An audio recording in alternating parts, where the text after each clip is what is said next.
नमस्कार साथियों, मैं रमन भारद्वाज और रमन डिकोड्स पर आपका बहुत बहुत स्वागत, बहुत बहुत अभिनंदन।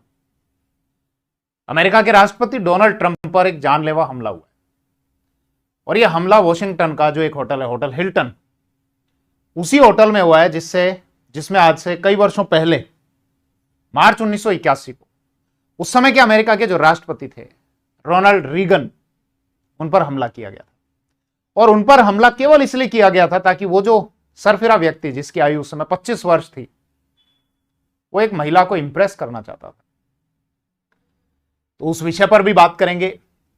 डोनाल्ड ट्रंप पर यह जो हमला हुआ, ये किसने किया, क्यों किया, इसके क्या परिणाम हो सकते हैं, उस पर भी बात करेंगे। डोनाल्ड ट्रंप ने जो प्रतिनिधिमंडल पाकिस्तान में भेजने वाले थे, जहां पर ईरान के प्रतिनिधिमंडल के साथ में शांति वार्ता होने वाली थी, उसको भी कैंसिल कर दिया है। इसका क्या परिणाम होगा, एक एक करके सारे नटबोल्ट खोलते हैं। बात है कल की 25 अप्रैल 2026। टाइम था रात को 8:30 से 9 बजे के मध्य का। और वॉशिंगटन में एक होटल आता है, होटल हिल्टन। उस हिल्टन में एक कोई रात्रि भोज चल रहा था, मतलब एक आयोजन है जो लगातार वर्ष 1914 से होता आ रहा है, जो व्हाइट हाउस कॉरेस्पॉन्डेंस एसोसिएशन के द्वारा शुरू किया गया था। मतलब पत्रकारों का एक ग्रुप है, उन्होंने इस प्रकार का एक आयोजन शुरू किया ताकि अभिव्यक्ति की स्वतंत्रता को बढ़ावा मिले। राष्ट्रपति के साथ में सीधे कैसे हम वार्तालाप कर सकते हैं। 1920 में उन्होंने रात्रि भोज को भी इसमें इंक्लूड कर लिया कि अब खाने पीने की भी व्यवस्था होगी। 1924 में पहली बार कोई राष्ट्रपति इस आयोजन में पहुंचा था, कैल्विन कूलिज, उन राष्ट्रपति का नाम था कैल्विन कूलिज, जो 1924 में आए थे। तो पहली बार कोई अमेरिकी राष्ट्रपति यहां पर आया था। अब ये क्या करते हैं, एक दूसरे को रोस्ट करते हैं, एक दूसरे के बारे में अभिव्यक्ति की स्वतंत्रता के नाम पर जो भी इनको कहना होता है एक दूसरे के बारे में कहते हैं। जैसा हमने देखा कि पहले के राष्ट्रपतियों में बराक ओबामा थे, उन्होंने डोनाल्ड ट्रंप के बारे में काफी कहा। इसके अलावा जॉर्ज डब्ल्यू बुश के बारे में भी यहां पर काफी कहा गया, उनको रोस्ट किया गया। तो राष्ट्रपतियों को रोस्ट करना या राष्ट्रपति किसी और को रोस्ट करे या कॉमेडियन, मतलब सब वहां पर इकट्ठे होते हैं। पत्रकार हो, बड़े बड़े उनके पदाधिकारी हों, राष्ट्रपति, उपराष्ट्रपति, उनके परिवार वाले या हॉलीवुड से जुड़े हुए लोग, सब वहां पर एकत्रित होते हैं। तो कल क्या हुआ था, वहां का जो बॉल रूम है उस होटल का, उसमें 2600 के लगभग लोग एकत्रित थे, जिसमें बड़े बड़े पदाधिकारी, हॉलीवुड से जुड़े हुए, पत्रकार जगत से जुड़े हुए जो लोग थे। अचानक से उस होटल की जो लॉबी है, वहां पर 8:30 से 9 बजे के बीच में अचानक से बहुत तेज गोलीबारी की आवाज आती है। वहां जितने भी जो लोग बैठे हुए थे बॉल रूम में सहम जाते हैं। आप अगर इंटरनेशनल न्यूज को फॉलो करते हैं, जियोपॉलिटिक्स इश्यूज को फॉलो करते हैं, तो आपने हो सकता है शायद ये वीडियो देखा होगा, जिसमें मेलेनिया ट्रंप जो है, डोनाल्ड ट्रंप की जो पत्नी है, वो बहुत सहम जाती है, उनका चेहरा फीका पड़ जाता है। ऐसे में यूनाइटेड स्टेट्स के जो सिक्योरिटी एजेंट्स हैं वो एक्टिवेट हो जाते हैं। उनकी अलग अलग लेयर होती हैं, अलग अलग लेयर पर वो काम करते हैं। कुछ को ये काम दिया हुआ होता है कि राष्ट्रपति को प्रोटेक्ट करना है, उनको चारों तरफ से घेरना है। कुछ को ये काम दिया हुआ होता है कि जहां से हमला हो रहा है आपको उस तरफ बढ़ना है, राष्ट्रपति की तरफ नहीं जाना, उनको बचाने के लिए नहीं जाना। जो हमलावर है आपको उस पर अटैक करना है, उसको समाप्त करना है। तो ऐसे में राष्ट्रपति के अगल बगल में आप कुछ लोगों को देखते हैं जो वहां के सिक्योरिटी एजेंट्स हैं, काले सूट बूट में बढ़िया सजे धजे, वो तुरंत राष्ट्रपति को घेर लेते हैं और जिस मंच पर राष्ट्रपति बैठे होते हैं पीछे एक पर्दा होता है, वहां से ले जाकर और होटल में ही कहीं पर उनको सुरक्षित बैठा दिया जाता है। ऐसे में वो ये नहीं करते कि उस होटल से बाहर निकालकर किसी सुरक्षित स्थान पर ले जाया जाए, क्योंकि उनकी ये स्ट्रेटेजी होती है कि हो सकता है बाहर जिस हमलावर ने ये हमला किया हो वो डमी हमलावर हो, और जब राष्ट्रपति को बचाने के लिए यहां से बाहर ले जाया जाएगा तो हो सकता है कोई दूसरा हमलावर इस बात की प्रतीक्षा कर रहा हो और बाहर निकलते ही राष्ट्रपति को मार दिया जाए। इसीलिए बाहर निकलने की बजाय वहीं होटल में किसी रूम में उनको सुरक्षित बैठा दिया गया। साथ ही साथ सिक्योरिटी एजेंट्स की जो एक दूसरी टीम है वो एक अलग काम करती है, जिसको कैट कहा जाता है, CAT, काउंटर असॉल्ट टीम। इनका काम होता है जहां पर हमला हो रहा है उस हमले की तरफ तेजी से बढ़ना। यह बहुत जबरदस्त तरीके से प्रशिक्षित एजेंट्स होते हैं। 33 सप्ताह की बहुत जबरदस्त इनकी ट्रेनिंग होती है। उसके बाद फिर एडिशनल 9 सप्ताह की और ट्रेनिंग इनकी होती है। मतलब 33 + 9 42 सप्ताह की ऐसी ट्रेनिंग होती है जो व्यक्ति को शारीरिक और मानसिक तौर पर तोड़ देती है और उतना ही फिर मजबूत बना देती है। तो इनका काम क्या होता है? हमलावर की तरफ बढ़ना, राष्ट्रपति की तरफ नहीं जाना, हमलावर की तरफ जाना है। और जो राष्ट्रपति के आसपास जो सिक्योरिटी एजेंट्स होते हैं वो राष्ट्रपति को कवर करके और वहां राष्ट्रपति को बचाते हैं। हालांकि ट्रंप पर ये जो हमला है ये इस प्रकार का पहला हमला नहीं है। यहां तो डायरेक्ट ट्रंप पर हमला नहीं हुआ, लेकिन हो सकता था अगर वो हमलावर वहां पर पहुंच जाता तो। वर्ष 2024 में जब ट्रंप इलेक्शन के लिए कैंपेन कर रहे थे, एक रैली थी उनकी बटलर में, जो पेंसिल्वेनिया में आता है। वहां पर आसपास की किसी बिल्डिंग पर कोई एक शूटर बैठा हुआ था, उसने ट्रंप पर गोली चलाई थी, सिर के बीचों बीच वो गोली निकालने के लिए। लेकिन भाग्य कहें या संयोग कहें कि ट्रंप ने हल्की सी गर्दन यूं घुमाई और वो गोली सिर के आर पार निकलने की बजाय कान को भेदते हुए और पीछे चली गई और पीछे बैठे हुए किसी व्यक्ति की डेथ हो जाती है। ट्रंप पर वो हमला हुआ था। ट्रंप ने अपने बयानों में कहा कि ईरान के द्वारा यह अटैक कराया गया, और भी कहा कि यदि भविष्य में मेरी हत्या होती है, असैसिनेट अगर मुझे किया जाता है, तो ईरान के द्वारा ही ऐसा किया जाएगा, और यदि ऐसा होता है तो ईरान को इस धरती के नक्शे से पहुंच दिया जाएगा, समाप्त कर दिया जाएगा। अब धरती के नक्शे से कोई देश कैसे समाप्त होगा भाई? अभी तक तो वहां अटैक किया ईरान पर, उसकी टॉप लीडरशिप को भी खत्म कर दिया। हालांकि पिता को मारा तो बेटा जो है वो सुप्रीम लीडर बन गया, वो सत्ता में आ गया। लेकिन धरती के नक्शे से ईरान गायब नहीं हुआ।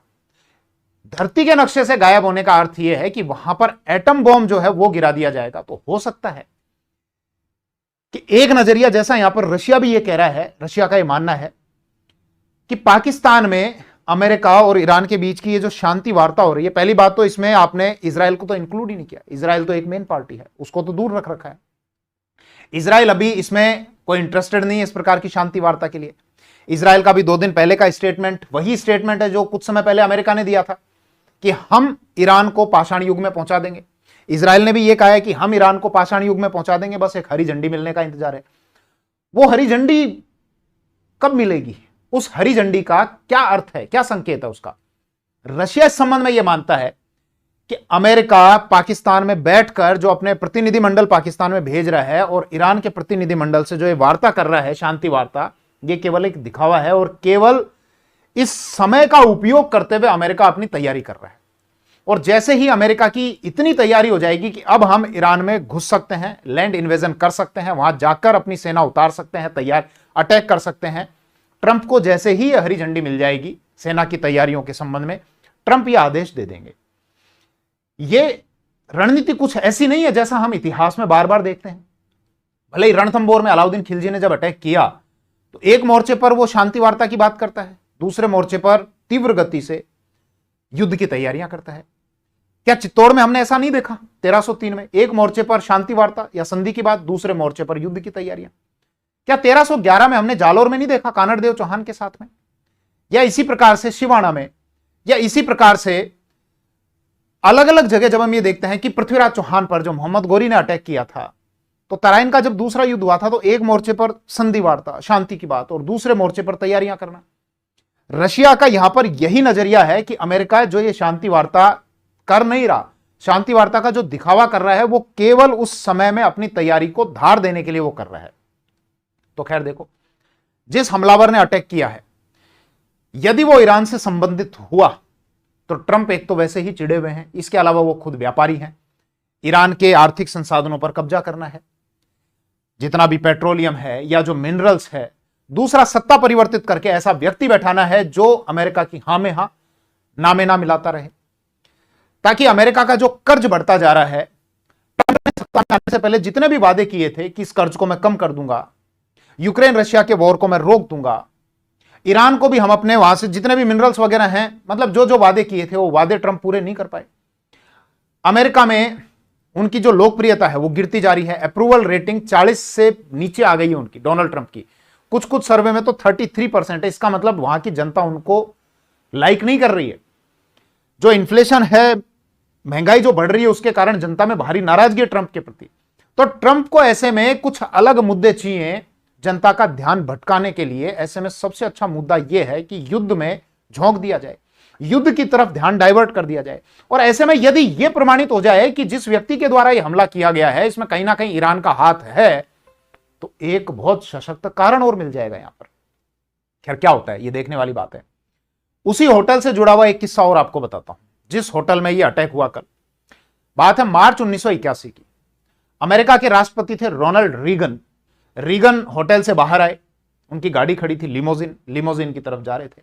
आसपास में पत्रकार बंधु भी खड़े हुए थे, 15 फीट की डिस्टेंस पर थे सवाल जवाब के लिए। उन्हीं पत्रकारों के बीच में एक सरफिरा व्यक्ति भी खड़ा हुआ था जिसके पास में एक पिस्टल थी और उसने इस पिस्टल से ताबड़तोड़ गोलियां चलाई। 1-1.25 सेकंड के अंदर अंदर उसने 6 राउंड फायर कर दिए .22 कैलिबर की, जिसमें कुछ लोगों को गोलियां लगी। एक तो व्हाइट हाउस के जो प्रेस सेक्रेटरी थे जेम्स ब्रेडी, उनको लगी। एक सिक्योरिटी सर्विस के जो एजेंट थे जिनका नाम था मैकार्थी, उनको एक गोली लगी।